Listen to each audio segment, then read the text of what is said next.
Well, my grandparents worked in the mills in Woonsocket. I'm not sure what they did there, but I know they were in the mills. Where did they come from?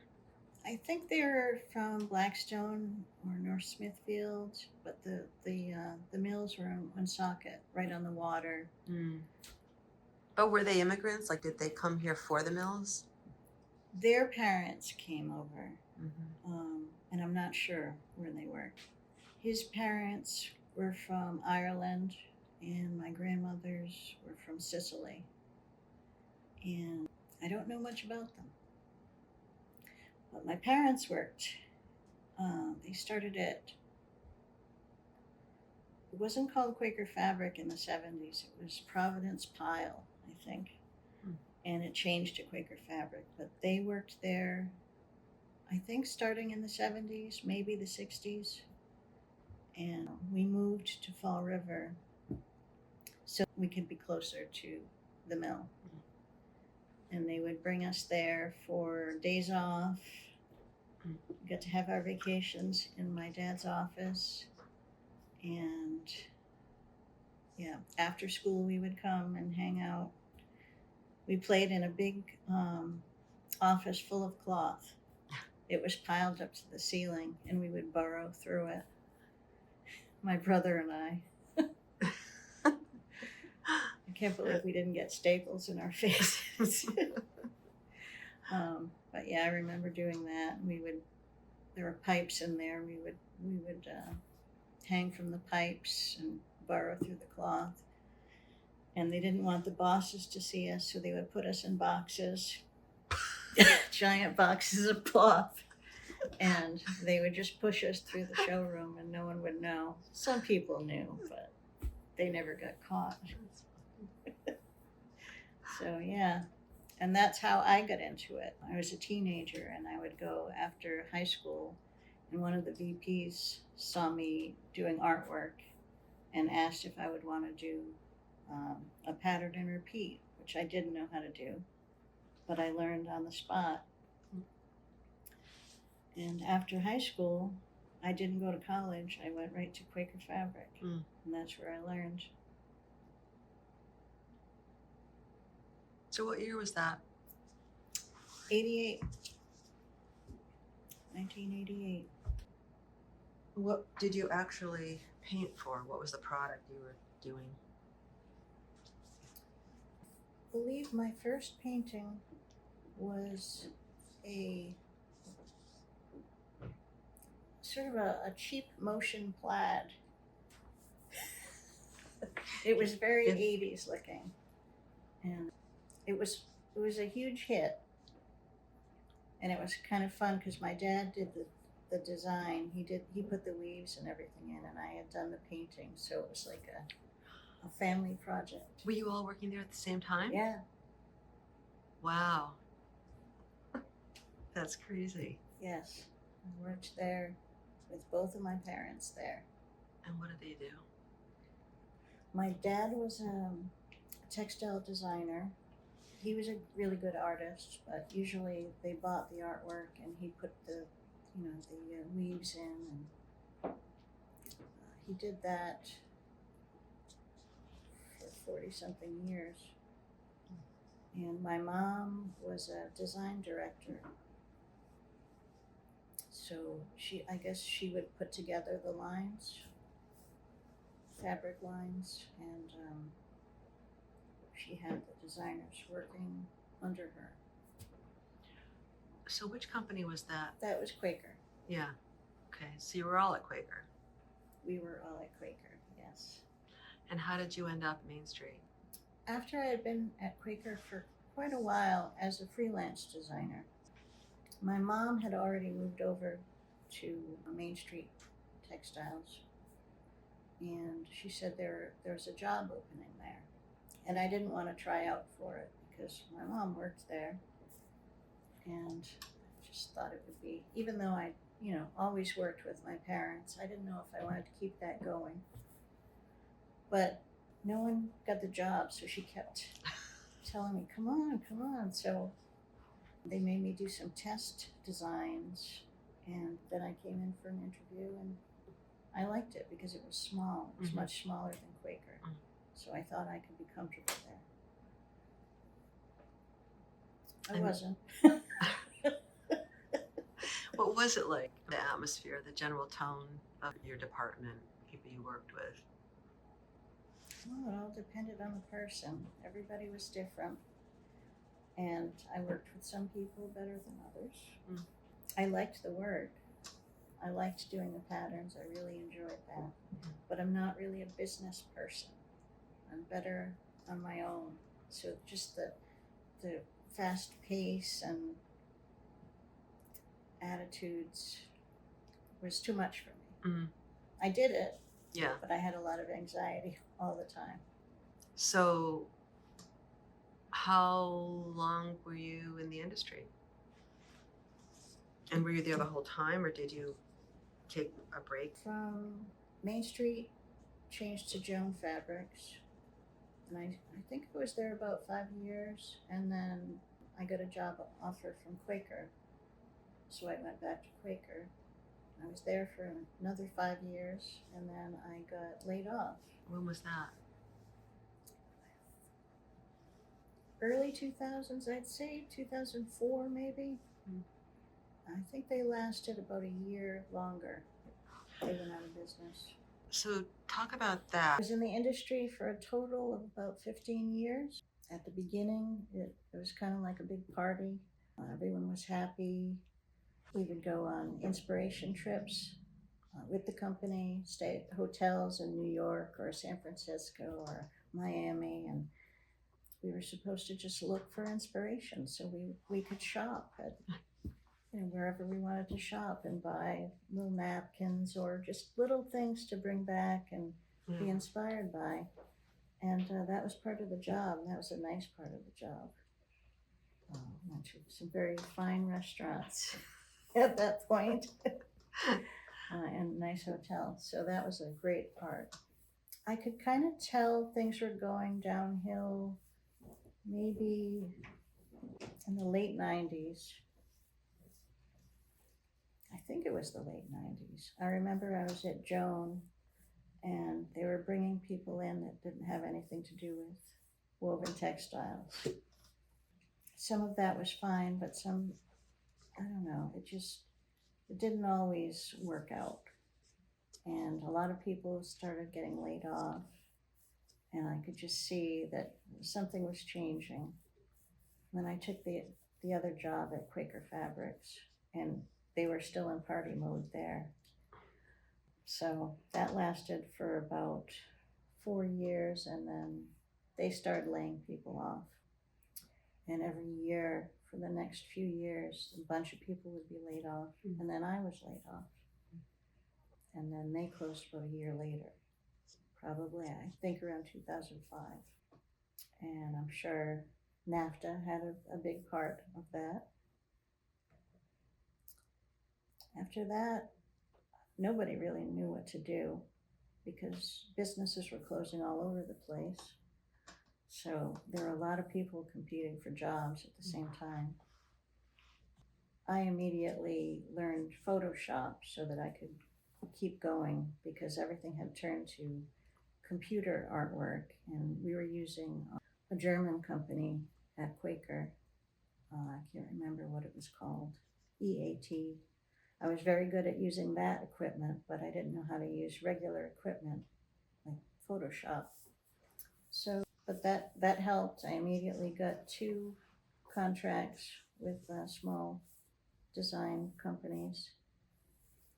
But by 2008, all those things dried up too.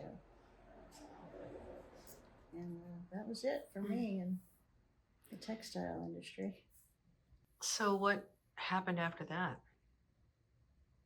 I kept making patterns, hoping to sell them, but when I started making patterns, I was getting twice the amount that I was getting by 2008. And they wanted more work. If I did, get a contract with someone for a pattern, they wanted me to do more for much less money. There's no guarantee I was going to sell these things. In the meantime, I needed to pay rent. So I just had to stop and just What kind of work did you do? Oh, let's see. I still work at a florist gift shop. And I don't do the floral work because that's an art in itself, and it's not my art. But I do enjoy designing the storefront, um, buying the goods. I love that. I did lots of little things like clean houses or drive bands around for big concerts. I did not like that. I'd have to pick them up at Boston Airport, drive them to the venue. Yes, yes. Then I would work at a club. For a short time, I worked at, I think it was Lupo's, where I would take care of the band's riders. That was a lot of work. By the end of the day, I wouldn't even stay and watch the band because we were exhausted. You know, just little things like that. Tried lots of little things, but I would apply for work at Home Depot and those kind of places, which I knew I didn't want to work at, but they never responded anyway. I would just send out my resume to companies. I never got a response. So. Talk about, how did you feel when people were getting laid off? Felt a little bit of shame. I still do, a little bit. Like once you get that call to the office, it never really goes away. My dad got laid off a year before me, and he had worked there for 40 something years, as I'd said. And he felt such shame that he stopped going out. He was afraid he'd run into someone from work. So he just got depressed and stayed in the house. And how about your mother? She immediately got a job at the library, and she seemed to love it. Totally out of that world. And I think that was a good move for her. Yeah, definitely. Yeah. Did she get laid off or quit? I can't remember. I think the company closed. Oh, she was there at the end? Sure. I think so. Yeah, talk a little bit about like when you were laid off and other people around you had been. Did you have people that you were close to who were in the industry? Did you talk about what you would do? No, we never talked about it. I think we all knew it was coming. I had started packing because I thought the whole company was going to close. So everyone had that weight on them, knowing it was coming. It was happening to everyone.